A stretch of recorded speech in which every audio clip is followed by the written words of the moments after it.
संविधान निर्माणको क्रममा भएको ऐतिहासिक मधेस थरुवाट आन्दोलनलाई पहाड विरोधी, जातीय, सांप्रदायिक, आपराधिक, भारतद्वारा सञ्चालित आन्दोलन जस्ता कुनियतका साथ कुप्रचार गरी यसै बहानामा दुश्मन देशका दुश्मन नागरिक सरह बर्बरतापूर्वक दमन गर्दा पनि 6 महिनासम्म जनताले राजनीतिक, सैद्धान्तिकी र वैचारिकी पश्चिमा ज्ञानस्थाको जगमा जारी हुन पुग्यो।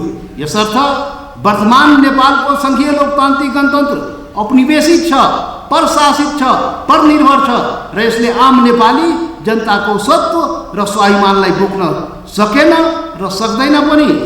परिणाम त राज्य सत्ताको स्थिरता छैन। देश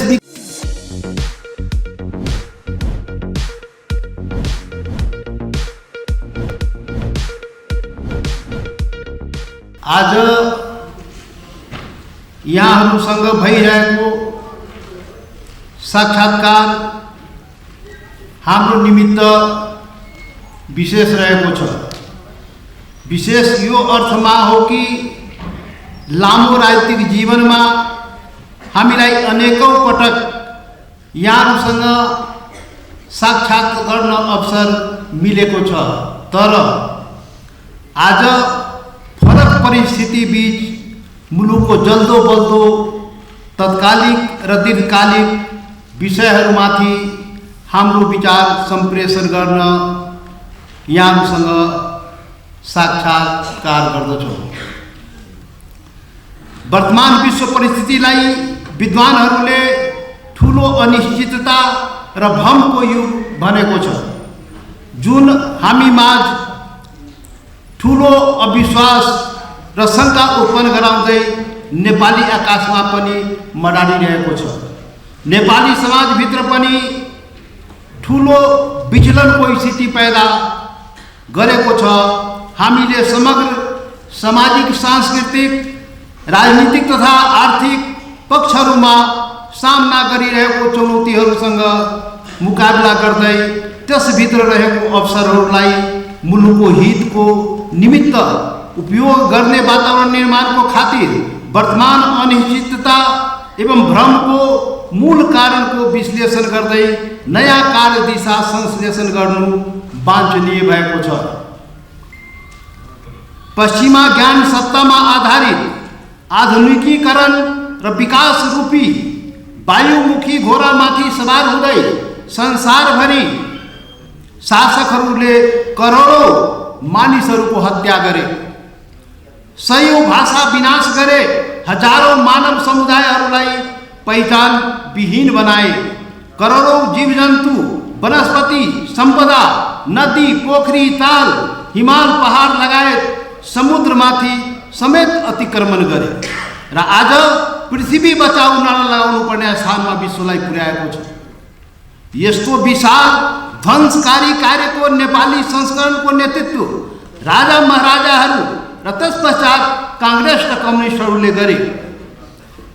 आज उनीहरूका कारण हाम्रो सभ्यता संस्कृतिलाई असभ्य भनियो, बहुल पहिचानलाई इन्कार गर्ने काम भयो, हाम्रो उन्नत ज्ञान मास्ने काम भयो, हामीलाई पश्चिमा विदेशीमुखी बनाइयो, यहाँका स्वदेशी बहुल ज्ञान, दर्शन, कला, साहित्य, सौन्दर्यताको संहार भयो, बहुल समाज व्यवस्थालाई निषेध गरायो, ऐतिहासिक बहुल राष्ट्रहरूलाई राज्यविहीन बनायो, प्रकृतिको विनाश गरायो।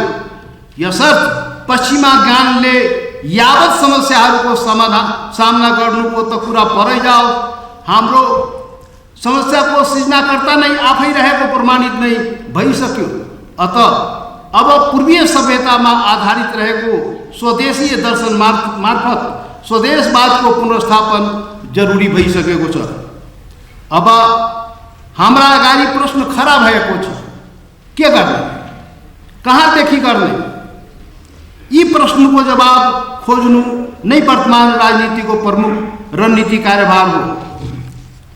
यहाँ लोकतन्त्र, गणतन्त्र, मानवाधिकार, विकास, वृद्धि, समृद्धि, समाजवादको बहस सम्भ्रान्तीय, झुट, फरेब, जनता झुक्याउने र ठग्ने प्रपञ्च साबित भएको छ।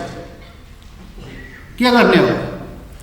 वर्तमानको ठुलो अनिश्चितता र भ्रमलाई चिर्न सक्ने वैकल्पिक राजनीतिक शक्ति दाबी गर्दै केही नयाँ समूहहरूको उदय तथा पुराना मित्रहरूको नयाँ पुस्ताले उठाएको रूपान्तरणको बहस सुनिरहेका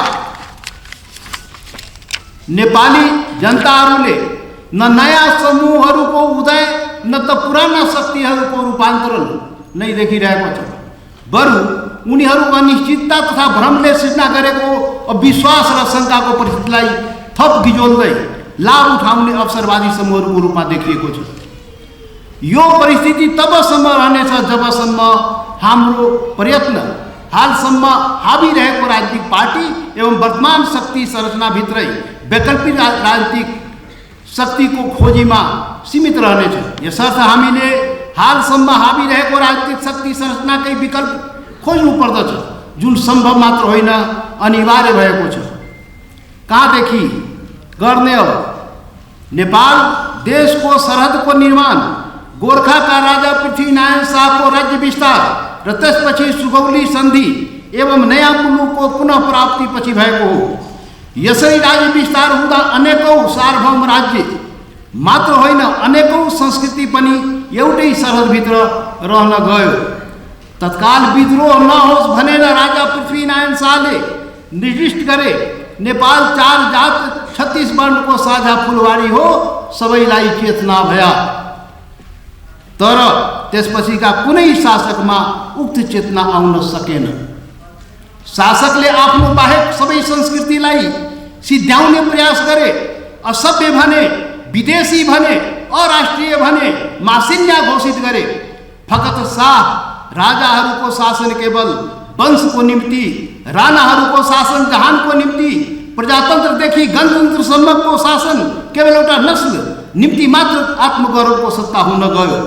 पृथ्वीनारायण शाहले जगाउन खोजेको चेतना उनका वंश, जहान र नस्लमा आउन सकेन। त्यसैले त तराई मधेसमा गैरनारायण सिंह, रघुनाथ ठाकुरहरूले तथा हिमाल पहाडमा गोरेबहादुर खपाङ्गी, एमएस थापा, गोपाल गुरुङहरूले विद्रोह गरे। गुलाम बनाइएका उत्पीडितहरूमा आत्मसम्मान जगाए, अपमान सूचक बनाइएका आफ्नो पहिचानमा गर्व गर्न लगाए। त्यस आन्दोलनको निरन्तरता आज पनि छ। दुर्भाग्य उक्त आन्दोलनहरूले ठोस उपलब्धि दिन सकेको छैन।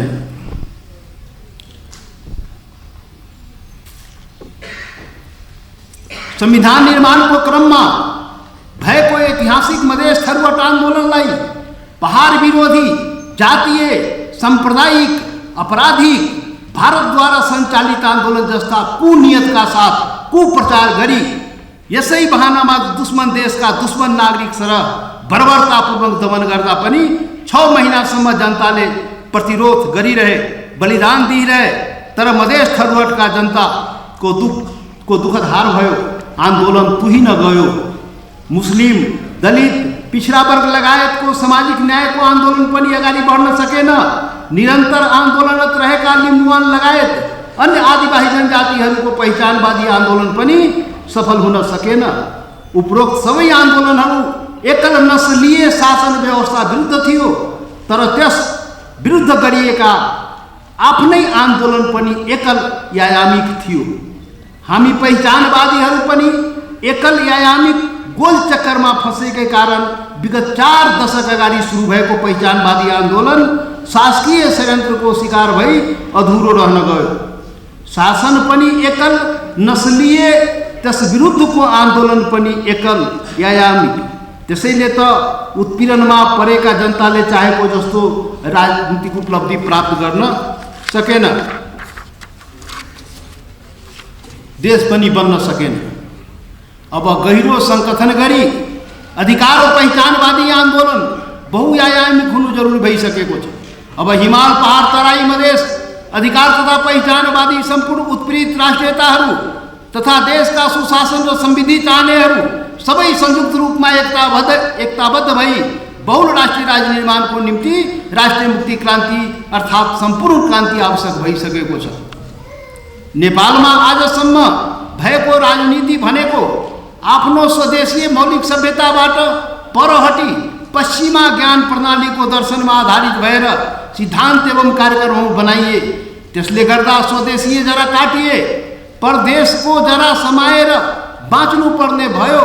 जरा काटिएको समाज र समुदायको आफ्नो मौलिक जीवन र सपना केही पनि हुँदैन, किनभने समाज र समुदायको जरा काटिएपछि आफ्नो सत्व मर्छ। समाज र समुदायको जीवन, सपना र सत्व हराएपछि तो देश र त्यो देशका समाज र समुदायको इतिहास, सभ्यता, संस्कार र संस्कृतिप्रति चासोको विषय बन्दैन र समाजका युवा पुस्ताको जीवनको अवस्था परशासन र परनिर्भरतामा पुग्ने मात्र होइन कि त्यही नै सपना बन्न थाल्छ। राजनीतिक हिसाबले नेपाली समाज यो दोसाँधबाट लामो समयदेखि गुज्रिरहेको छ। परिणामतः युवाहरू विदेश पलायन भइसकेका छन्। दिनानुदिन पलायन हुने क्रम तीव्र गतिमा जारी छ। यो कुनै प्राविधिक समस्या मात्र नभएर गम्भीर दार्शनिक एवं वैचारिक राजनीतिक समस्या हो। नेपाली जनताको सत्व र ग्रहण गरेको राजनीति दार्शनिकी बीच गहिरो खाडल छ र नै यति बेला नेपाली समाज सबैजना सबैसँग लडिरहेका छन्।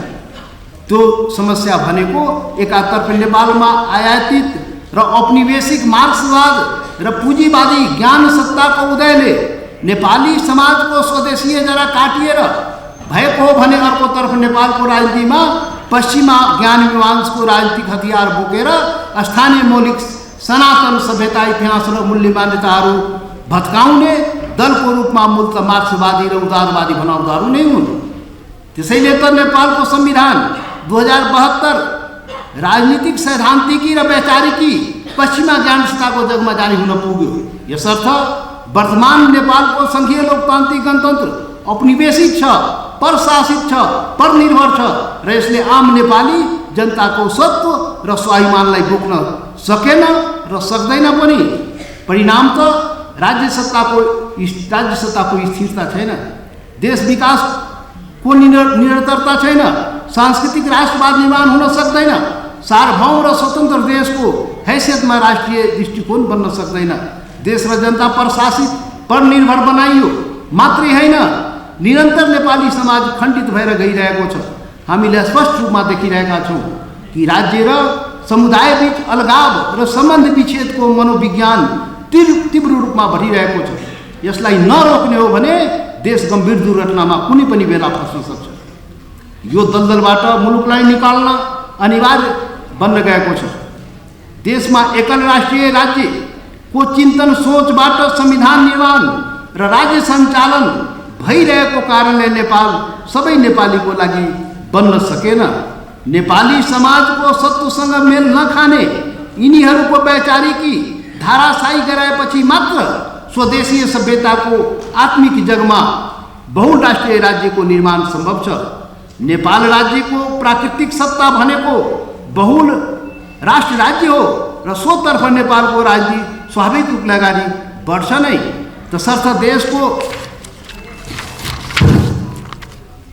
विद्यमान सबै प्रकारका विभेद, असमानता, शोषण, दमन, उत्पीडन, अन्याय, अत्याचार, भ्रष्टाचार, कुसंस्कार, कुसंस्कृति बाट देशलाई मुक्ति दिलाई देशका सबै वर्ग, समुदाय, धर्म, जात, जाति, क्षेत्र, लिङ्गका जनतालाई अधिकार, पहिचान, स्वशासन, सुशासन, समृद्धि तथा सामाजिक न्याय प्रदान गर्नका लागि विगतमा जस्तै मधेसी, आदिवासी जनजाति, थारू, दलित, मुस्लिम, पिछड़ा वर्ग लगायत स्वशासन, सुशासन र समृद्धि चाहने हिमाल, पहाड, तराई मधेसका जनता अब एकल रूपमा छुट्टा छुट्टै फुटेर सङ्घर्ष गर्दा भोगेको पीडा र असफलताबाट सबक लिँदै फोर र राज्य गर, डिभाइड एन्ड रुल शासकीय नीति विरुद्ध जुटौँ र आफ्नो सत्ता हासिल गरौँ अभियान तहत सबै मिली एकताबद्ध भई राष्ट्रिय मुक्ति क्रान्ति गर्नुको विकल्प नै रहेन। यही क्रान्तिले देशमा सबै नेपालीका लागि शासन र संविधानमा परिवर्तन ल्याउनेछ र नेपाल सबै नेपालीका लागि निर्माण गर्नेछ। अबको आगामी क्रान्ति कुनै एक दल वा कुनै एक पीडित समुदायबाट सम्भव नै छैन। तसर्थ विद्यमान सम्पूर्ण परम्परागत पार्टीबाट माथि उठी औपनिवेशिक चिन्तन सोचको प्रभावलाई तिलाञ्जली दिएर सम्पूर्ण उत्पीडित जनता जुटेर उठेर हाम्रो देशको गौरवशाली वैभव प्राप्त गर्न सम्भव छ। यसको निमित्त यस नवीन युगका नवीन नेपाल निर्माण निम्ति युगीन अभियानमा सरिक हुन सम्पूर्ण नेपाली दाजुभाइ दिदीबहिनीहरूमा सादर आह्वान गर्दछु। धन्यवाद। जय माता।